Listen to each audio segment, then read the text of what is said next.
ফারিদ আপু ফোনটা রাখো তো। এই পোস্টটা দেখো, ইনসাইডার পোস্ট। ওকে, আচ্ছা এটা কিসের উপর? স্কিন কেয়ারের উপরে। আচ্ছা, এমন হাজারো পোস্ট এবং কোশ্চেন আমরা আমাদের সাজগোজের ফেসবুক পেজ এবং ইনসাইডারে প্রতিদিনই পেয়ে থাকি। এবং এটা কিন্তু খুব ইন্টারেস্টিং একটা কোয়েশ্চেন, তাই না? এবং এই কোয়েশ্চেনগুলোর আনসার অ্যাকচুয়ালি কিন্তু ক্লিয়ার না করলেই না। তাই আজকে আস্ক সাজগোজের নতুন এপিসোড নিয়ে আমি আরুষা, আমি ফারিদা চলে এসেছি। আর আমাদের সামনে দেখতে পাচ্ছেন কালারফুল অনেকগুলো চিটস আছে। সো আমরা চিন্তা করলাম যে আগের থেকে কোয়েশ্চেনগুলো পিক না করে আজকে র্যান্ডমলি আমি আর আরুষা এখান থেকে 5টি কোয়েশ্চেন পিক করব। সো ফার্স্ট কোশ্চেন আমি পিক করি। ওকে, দেখি লাকি কে হয়। পিঙ্ক নিবা না, ঠিক আছে? পিঙ্ক কিন্তু আমি নিব। ওকে, তাহলে আমি ইয়েলোটা নেই। আচ্ছা, ওকে। ফার্স্ট কোশ্চেন যে করেছে সে আপুর নাম হচ্ছে জয়িতা। ওকে, কোশ্চেনটা হচ্ছে খুবই interesting. Is it okay to use facial wipes for double cleansing? আচ্ছা, আমার পার্সোনালি যেটা অ্যাকচুয়ালি মনে হয় যে ওয়াইপস দিয়ে যখন আমরা ক্লিন করি আমাদের পোর কিন্তু ডিপ ক্লিন হয় না, তাই না? এক্স্যাক্টলি। ওয়াইপস যেটা হতে পারে যে একটা কুইক ফিক্স সলিউশন হতে পারে, যে আপনি বাইরে আছেন, মেকআপটা টাচ আপ করতে চাচ্ছেন, ওয়াইপস ইউজ করলেন, অথবা সানস্ক্রিন যদি রিঅ্যাপ্লাই করতে চান সেক্ষেত্রেও ইউজ করতে পারেন, বা কখনো খুব বেশি লেজি লাগছে সেক্ষেত্রে ওয়াইপস ইউজ করতে পারেন। বাট ডেইলি বেসিসে কখনো ওয়াইপস কিন্তু ডাবল ক্লেন্সিং এর একটা সাবস্টিটিউট হতে পারে না। কারণ ডাবল ক্লেন্সিং যেটা করে যে আমাদের পোরস এর ভেতর থেকে একদম deeply germ, bacteria, makeup oil যা থাকে ভালো করে ক্লিন করে আনে। তারপর নেক্সট স্টেপ হিসেবে অবশ্যই একটা ওয়াটার বেসড ক্লেন্সার ইউজ করতে হবে। সো জয়িতা আপু, আপনি আপনার কোশ্চেনের সলিউশন নিশ্চয়ই পেয়ে গিয়েছেন। রাইট। সো আরুষা, তুমি কি ইউজ করো, মাইসেলার ওয়াটার নাকি ক্লেন্সিং? আমি মাইসেলার ওয়াটার ইউজ করি। সিম্পলের ওয়াটার বুস্ট ক্লিনজিং মাইসেলার ওয়াটারটা ইউজ করি। ওকে, আর আমি অ্যাকচুয়ালি মাইসেলার ওয়াটার আগে ইউজ করতাম, তবে রিসেন্টলি আমার স্কিনটা একটু বেশি ড্রাই মনে হচ্ছে, ওয়েদার চেঞ্জ কিনা জানি না। সো আমি ক্লেনজিং অয়েলটা প্রেফার করছি। তো কজারেক্সের একটা সিকা ক্লেনজিং অয়েল আছে, রিসেন্টলি ওটা ট্রাই করছি। ওকে, আমিও মেবি ট্রাই করতে পারি, অ্যাজ আমাদের তো same skin type, dry skin.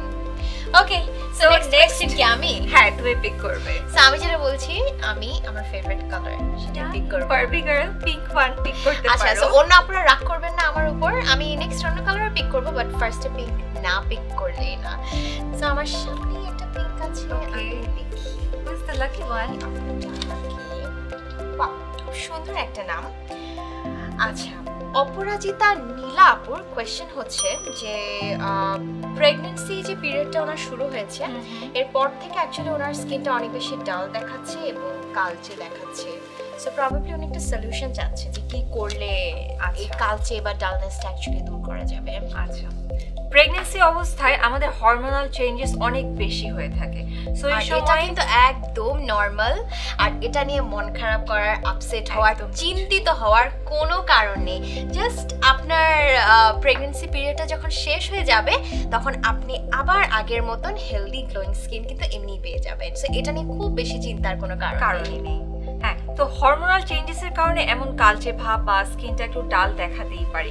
এই সময় আপনি মানে এটা সেটা ইউজ না করে একটা proper simple skin care routine maintain করুন। Exactly, like daily skin care রুটিনে একদম মাইল্ড ক্লেনজার, টোনার, তারপর হচ্ছে ময়শ্চারাইজার যেটা আছে সেটা কন্টিনিউ করুন। কনফিউশনে থাকলে সব থেকে ভালো হয় আপনার যে ডক্টর আছে তার সাথে কনসাল্ট করে যে প্রোডাক্ট ইউজ করছেন সেটা ইউজ করুন। আচ্ছা ফারিদা আপু, প্রেগন্যান্সির সময় অ্যাক্টিভ ইনগ্রেডিয়েন্ট যুক্ত প্রোডাক্ট ইউজ করতে পারবে নাকি, এটা নিয়ে অনেকেরই কোশ্চেন থাকে। It's a very interesting question, but আমি সাজেস্ট করব প্রেগন্যান্সির সময় যেমন রেটিনল এটা একদমই ইউজ করা যাবে না, এবং বেটার হয় আমি যেটা বললাম না যে এই সময় মাইল্ড প্রোডাক্টগুলো ইউজ করাটাই বেটার। আচ্ছা, প্রেগন্যান্সির সময় হরমোনাল চেঞ্জেসের কারণে দেখা যায় অনেকেরই অ্যাকনে হওয়ার একটা পসিবিলিটি থাকে। তো অনেকে এই ব্যাপারে ঘাবড়ে যায় অ্যান্ড এটা সেটা অনেক কিছু ইউজ করে অ্যাকনে কমানোর জন্য। হ্যাঁ, বাট আমি বললাম না যে এই সময়টাতে এগুলো খুবই নর্মাল। তবে একটা নিয়ে বেশি ওয়ারিড হলে, যেমন স্যালিসাইলিক অ্যাসিড বা বেনজল পারক্সাইড টাইপের ইনগ্রেডিয়েন্টগুলো অ্যাভয়েড করাটাই বেটার। জাস্ট নর্মাল কিছু মাইল্ড ইনগ্রেডিয়েন্ট, যেমন হচ্ছে টি ট্রি বা কোনো অ্যাকনে কেয়ারের জন্য কোনো হোমমেড ফেস মাস্ক, এগুলো ব্যবহার করা যেতে পারে। রাইট। সো নেক্সট কোশ্চেন কিন্তু আমি পিক করব, এর আগেটা তুমি করেছিলে। So now it's my turn. Done. আমি এবার পিক করলে একটু বায়াসড হয়ে যায়, তাই না? পিঙ্কের দিকে চলে যাই। হ্যাঁ, না এর পরের বার তো তোমাকে আমি পিঙ্ক চুজ করতে দিবই না। So the lucky one is Tarifa Islam Mimi আপু। ওকে, আপুর কোশ্চেনটা হচ্ছে, একটা কথা জানার ছিল, বাচ্চাদের জন্য বিশেষ করে baby powder, baby wipes makeup removal হিসেবে বড়রা ব্যবহার করে, তাহলে কি সমস্যা হবে? সো এখানে একটা পয়েন্ট যেটা হচ্ছে যে আমরা অনেকেই মনে করি যে সেফ সাইডে থাকার জন্য বাচ্চাদের প্রোডাক্ট মনে হয় ইউজ করলে স্কিন অনেক বেশি ভালো থাকবে বা কোনো রকমের রিয়াকশন হওয়ার কোনো চান্সেস নেই। বাট একটা পয়েন্ট কি, বাচ্চাদের প্রোডাক্ট বা স্কিন কেয়ার যে প্রোডাক্টগুলো থাকে এগুলো কিন্তু ওদের স্কিনের যে রিকোয়ারমেন্ট সেই অনুযায়ী কিন্তু তৈরি করা হয়। আবার আমাদের বা ম্যাচিওর স্কিনের যে প্রোডাক্টগুলো থাকে সেগুলো কিন্তু ঠিক আমাদের স্কিনের যে রিকোয়ারমেন্ট থাকে না, আবার কিন্তু স্কিন টাইপ অনুযায়ী কিন্তু রিকোয়ারমেন্ট ডিফার করে। সো সেই রিকোয়ারমেন্টটা যেন অ্যাড্রেস করতে পারে সেভাবে কিন্তু প্রোডাক্টটা তৈরি করা হয়। এখন কেউ যদি চায় বাচ্চাদের প্রোডাক্ট অবশ্যই ব্যবহার করতে পারবে, কিন্তু স্কিনের যে নিড সেই অনুযায়ী কতটুকু যেটা বলে বেনিফিটটা দিতে পারবে সেটা অ্যাকচুয়ালি বলা যায় না, কনফিউশন থেকেই যায়। তো বাচ্চাদের জন্য একটা ওয়াইপস কি হতে পারে তোমার? বাচ্চাদের জন্য আমার যেটা মনে হয় অ্যাভিনোর একটা যেটা আছে না, ড্রাই টু সেনসিটিভ স্কিনের জন্য, যদি কেউ চায় এটা ইউজ করতে পারে। আর অ্যাডাল্টদের জন্য আপনারা সেন্ট টাইপসের যে ক্লিনজিং ওয়াইপসটা আছে সেটা ইউজ করতে পারেন। এক্স্যাক্টলি। সো এবার কে পিক করবে? একটা তো আমি পিক করেছি, আমার হাতে আছে। নিশ্চয়ই এবার আমি, not pink one, pink one ছাড়া। তাহলে অন্য কালারে চলে যায় না, ড্রেসের সাথে ম্যাচ করে যাব, কি করব? তার ড্রেসের সাথে ম্যাচ করে নাই।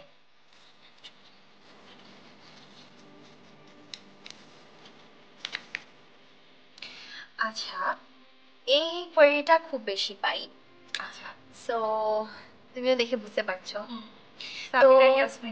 সাবিনা ইয়াসমিন আপু লিখেছে যে উনি কোনো হার্মফুল কোনো ওয়াইপিং প্রোডাক্ট ইউজ করেছিলেন, যার কারণে ওনার স্কিনটা এখন ড্যামেজ হয়ে গেছে, আর এর জন্য দেখা যাচ্ছে যে স্কিন আগের থেকে আরো বেশি কালো হয়ে যাচ্ছে। সো কি করা যায় যেন স্কিনটা রিপেয়ার হয় এবং আগের থেকে যেন আরো বেশি ডার্ক না হয়?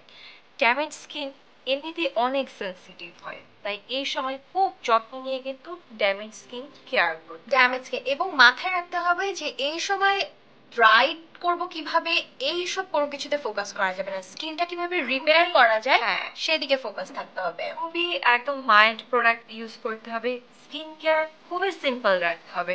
সো স্কিন কেয়ারের মধ্যে আপনি একটা মাইল্ড ক্লেনজার চুজ করতে পারেন, সাথে মাইল্ড কোনো স্ক্রাব ইউজ করতে পারেন। স্ক্রাবের ক্ষেত্রে খুবই কশাস থাকতে হবে, কারণ হার্শ কিছু ইউজ করা যাবে না। এক্স্যাক্টলি, কারণ যেহেতু আমাদের স্কিন ব্যারিয়ারটা দেখা যাচ্ছে কিন্তু অলরেডি ড্যামেজ হয়ে গেছে, সো আপনি যদি এই ড্যামেজ স্কিন ব্যারিয়ারের মধ্যে আরো হার্শ কিছু অ্যাপ্লাই করেন, সো এটা স্কিনের জন্য কিন্তু অনেক ক্ষতিকর হতে পারে। সো একদম সিম্পল কথা যেটা, যদি স্কিন কেয়ার রুটিনে এমন কোনো হার্শ কেমিক্যাল বেসড প্রোডাক্ট থাকে সেটা এখনই বাদ দিয়ে দিন, এবং অবশ্যই অবশ্যই অবশ্যই স্কিন কেয়ার রুটিনে সানস্ক্রিন ইনক্লুড করে ফেলুন। মাথায় রাখতে হবে যে স্কিনটাকে সবসময় অনেক বেশি ময়শ্চারাইজ রাখতে হবে, এবং স্কিন কেয়ার রুটিনে হাইড্রেটিং ইনগ্রেডিয়েন্ট যেমন হচ্ছে হাইলুরনিক অ্যাসিড, গ্লিসারিন, ইউরিয়া এগুলো ইনক্লুড করতে হবে। আচ্ছা, তুমি কি কোনো একটা প্রোডাক্ট সাজেস্ট করতে পারো এটার জন্য?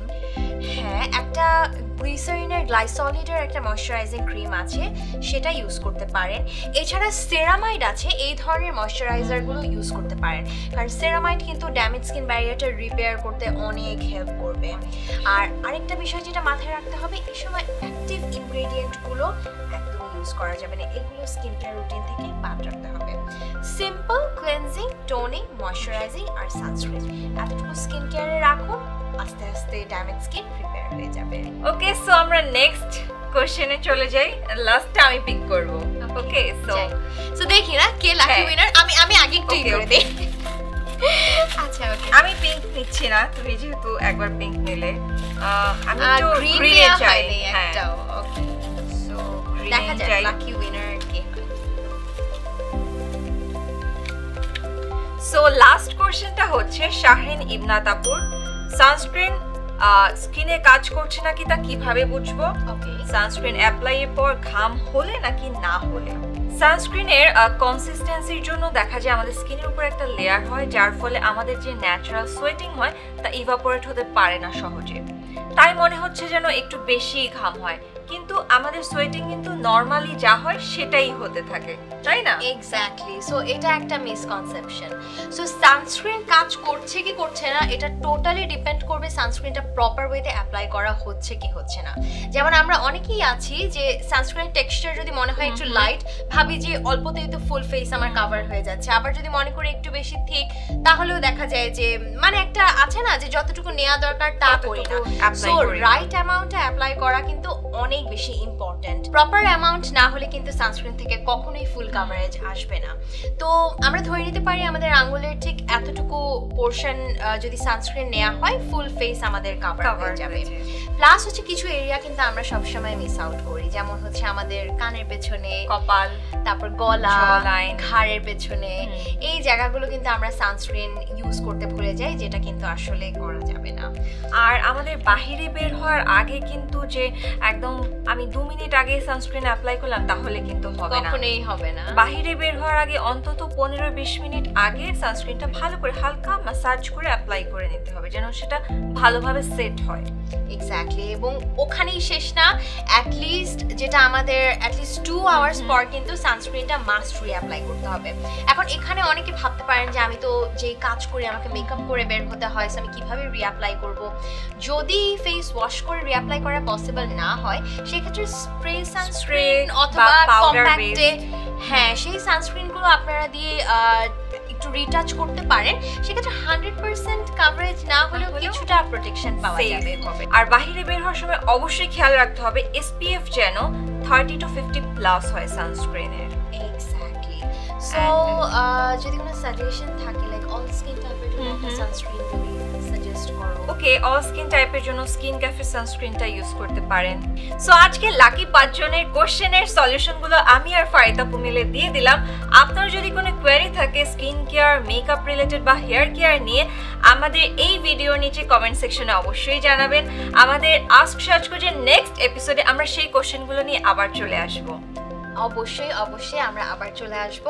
আর যদি আজকের টপিকটা হেল্পফুল মনে হয় then do share it and also follow us on our social media pages. So বিদায় নিই না? হ্যাঁ, till next time, take care, by.